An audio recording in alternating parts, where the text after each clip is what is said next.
Okay, this just sucks. I don't usually make videos like this, but it's been burning a hole in me bad all day. It really has. Okay, for disclaimer, this is a video about WWE and pro wrestling, so that's not your shtick, that's fine. And yes, disclaimer, pro wrestling is fake. It's organized, it's predetermined in regards to its violence and its storytelling aspect, so I get it. But I'm a fan, and when things can irk me, I have the right to talk about it. It is February 27th, 2020. Today, the WWE Network launched their annual Saudi Arabian show, Super Showdown. And I'm not going to go over the entire match card. I'm only going to go over the one match that I actually really wanted to see. Bray Wyatt, The Fiend, defending the Universal title against Goldberg. For starters, when that was first announced, that was weird, because it just seemed like a lose-lose situation. But the Fiend only gets a couple of mandible claws in.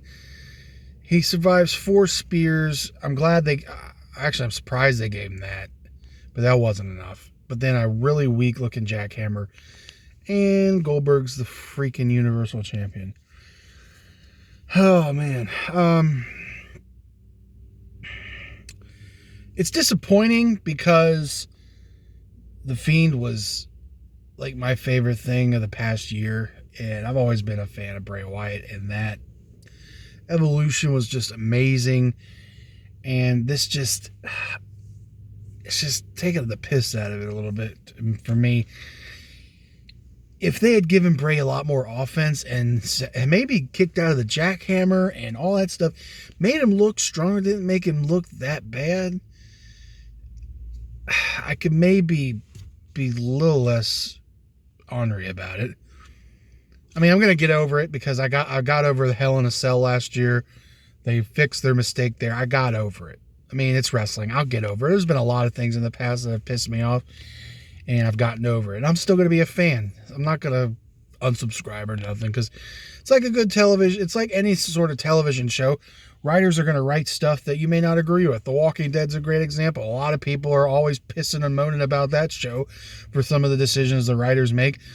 I may not agree with some of the stuff they write, but I still watch the show. They bounce back and they suck me back in. So WWE will do that.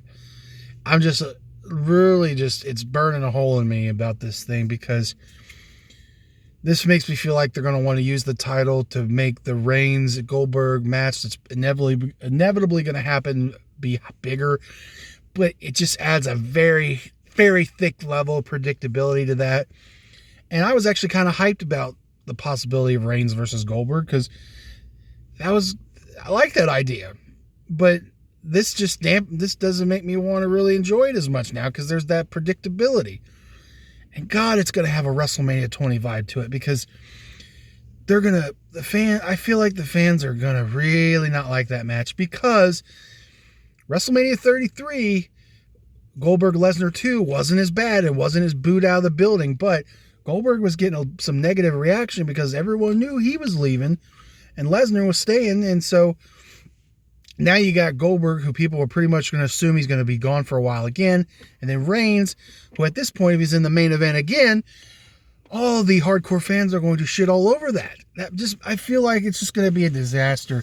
Just like WrestleMania 32's main event, man. I hate overly predictability. Sorry, it's sounding redundant, but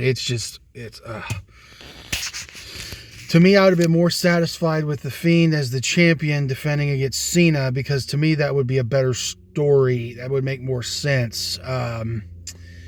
If they just go with The Fiend versus Cena without the belt now, it just doesn't feel as strong now. But I mean, it'll still be good. I'm assuming the story for it's going to be really good, but it's just is taking a really weird derailment. Now, when the Hell in the Cell debacle happened last year, they corrected course at the Crown Jewel event a little bit later, and Bray was the right guy to win the belt, and he won that night.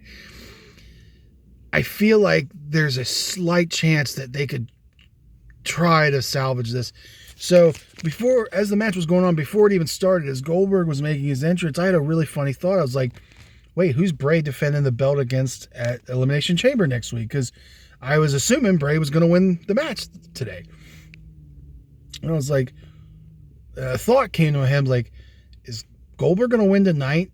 And they're going to have a rematch at the Chamber to give Bray a match at the Chamber? Like, which seemed really far-fetched, but after everything and thinking on it, that's the only really way they could try to make any sort of effort. I mean, it's not going to fix nothing.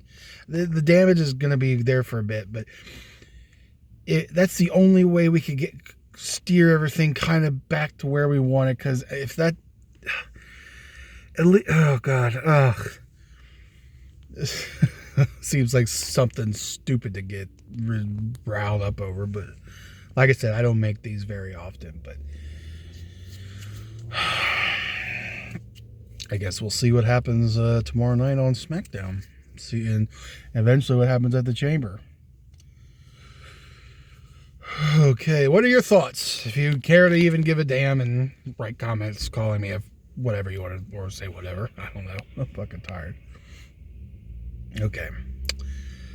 All right, that was enough of my rant. What I would like to see happen is Goldberg drop the belt back to the Fiend at the Elimination Chamber and have Bray rebound by doing a dominant performance. And then we have the Cena Fiend match at WrestleMania for the belt, and then Reigns Goldberg a battle of the spears. But I don't think we're gonna get that. But I'll still watch WrestleMania anyway, because it's not just always about one match. If one match feels like it's a disappointment and shouldn't be what it is, if the fans literally boo Goldberg and Reigns out of the stadium or wherever they're at, that's fine, because you still have the other matches on the card and the whole experience to make up for it. We made it through WrestleMania 32, even though we hated that main event. So, yeah, let's just see what happens and hope for the best. All right. See you.